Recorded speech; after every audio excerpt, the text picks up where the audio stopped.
Hello friends. तो एक बार फिर से आपका स्वागत है मेरे चैनल द हॉन्टेड माइक में। आज आपके लिए एक क्राइम से रिलेटेड कहानी लेकर दोबारा से लौटा हूँ। ये कहानी है दिल्ली की। साल था 1978, जो कि बहुत ही फेमस भी हुआ। इस कहानी ने, इस केस ने पूरे देश को झंझोड़ के रख दिया था। रंगा बिल्ला केस 1978। कौन थे ये रंगा बिल्ला? आज जानेंगे हम इस कहानी में। कैसे ये पकड़े गए, कैसे इनको पुलिस ने गिरफ्तार किया और क्या एक खौफनाक क्राइम इन्होंने किया था। यह कहानी है ऐसे अपराध की जिसे सुनकर आज भी रूह कांप उठती है। समय और जगह था इसमें दिल्ली। साल था 1978। उस दौर में दिल्ली आज जैसी नहीं थी। कम ट्रैफिक, कम भीड़, लोग एक दूसरे पर ज्यादा भरोसा करते थे। लेकिन उसी भरोसे ने एक परिवार से उनकी पूरी दुनिया छीन ली।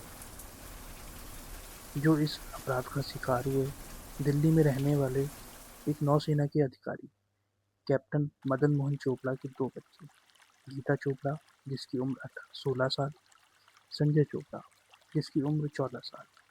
दोनों होनहार, अनुशासित और अपने सपनों के पीछे भागने वाले बच्चे थे। फिर आया वो दिन, 26 अगस्त 1978। उसी दिन शाम को दोनों भाई बहन एक रेडियो कार्यक्रम में हिस्सा लेने के लिए घर से निकले। उन्हें रास्ते में लिफ्ट लेनी थी। उस समय यह आम बात होती थी लिफ्ट लेकर यहाँ से वहाँ जाना दिल्ली, क्योंकि लोग एक दूसरे पर भरोसा करते थे।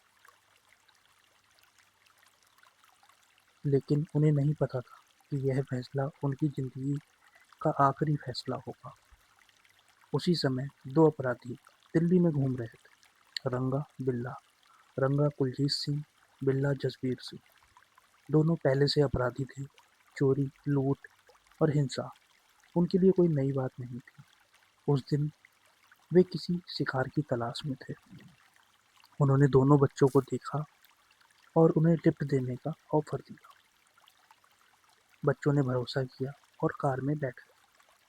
लेकिन जैसे ही कार आगे बढ़ी, दरवाजे लॉक कर दिए। बच्चों ने विरोध किया। गीता ने बहुत ही बहादुरी से लड़ाई भी की अपने भाई को बचाने के लिए। लेकिन दोनों अपराधियों के सामने उनकी ताकत कम पड़ गई। घंटों तक उन्हें दिल्ली की सड़कों पर घुमाया गया। वे मदद के लिए चिल्लाते रहे, लेकिन उस समय कोई उनकी आवाज नहीं सुन पाया। उनके साथ क्रूरता की गई, उन्हें डराया धमकाया गया और आखिरकार उन्हें शहर के बाहर ले जाया गया।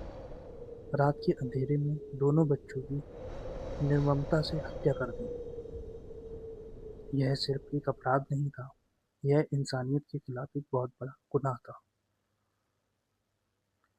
फिर जब बच्चे घर नहीं लौटते हैं, परिवार घबरा जाता है। पुलिस को सूचना देता है। पूरी दिल्ली में अलर्ट जारी किया जाता है। गवाहों से पूछताछ होती है, कार की तलाश होती है, हर सुराग को जोड़ा जाता है। धीरे धीरे जांच आगे बढ़ती है। कुछ दिनों बाद पुलिस को दोनों बच्चों की लाश मिलती है। पूरा देश गुस्से में और दुख में डूब गया।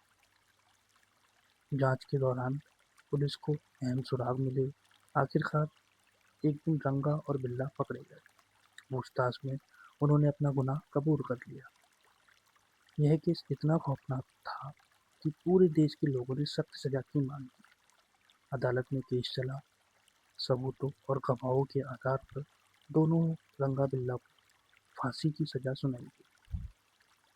साल 1982 में रंगा और बिल्ला को फांसी दे दी गई।